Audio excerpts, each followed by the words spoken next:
Sürüne. He, bak Mike. He, toyuna. He.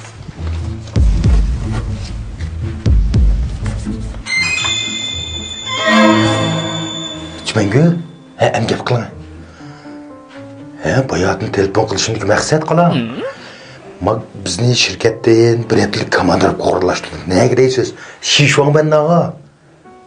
Voy, men o'tganda sizga telefon yo'llab bermadimmi to'yinda? Naq shu, ilk suv chechib o'ynayotganchu. Naq esha. Mening xizmatim bor, bir hafta degan bilan qilam. 2 kunda tugaydi kesh. Qolgan 5 kun bekor. Shu siz bir amal qilib bir uydagilardan ruxsat so'rab bir yolg'on gap qilib birga chiqsangiz, butun chiqmangizni men qilsam birga o'ynab kelsak bo'ldi. Voy, xotirjam bo'l, meni xotinim nimani biladi? Men komandor komandan tursam, shirkatning qonunli. Shuna bir qilma bo'lsa.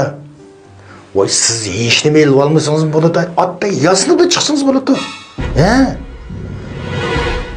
Biz şu qilam, bak ko'nglingiz bo'lmasa, uyingizning endiki chavishida bor-ku, bak Kevsar limondan bor emasmi? Shundan bir ichib keldim, shu shon bendan tap qilolmayapti, anichu. Siz mamroq, men mamroq o'g'andan keyin ishadina ichib qoladimiz, manichu.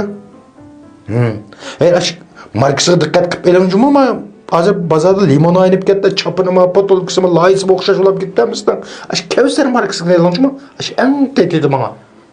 Qo'rqoqning eng yomon dushmani emasmi bu? Ma'qul.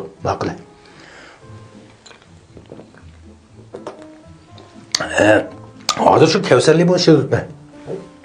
Voy, xotin degan go'y nimani biladi, oshxona taboq etadi u. Ishni qilamiz-a? Tayyorlarni obdan qiling. Men biletni hozir urdim, eludimman. Shu tanas chiqasiz, 2 kun xizmatni qilib olsak, 5 kun bir-birini suv ichishib ishada qilamiz. Bo'lishiga. Baxtning payzini surimiz edi. Ma'qul. İşte kıldım sen. Makle. Bak. Hudu. Bu.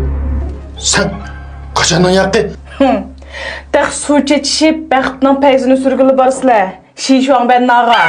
Ya hudun onda iş yok bir yerde. Lakin. Ben sana çendire kılmıştım. Nemin çendirsin nemini? Bana baxtının uzurunu tazı sürgüzüp kaymalı. Bu. Peyzi Mike. Sürünen bana baxtının peyzini. Tak şişvan ben nağa verip su çeçişmek maqsadınızda. Maşincik çeçişseniz bala. Sürünen. Baxt Mike. Toyuna. Peyzi Mike. Sürünen bana baxtının peyzini. Toyuna. Bana toyuna.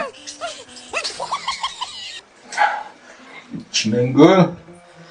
Bana sizin okuyan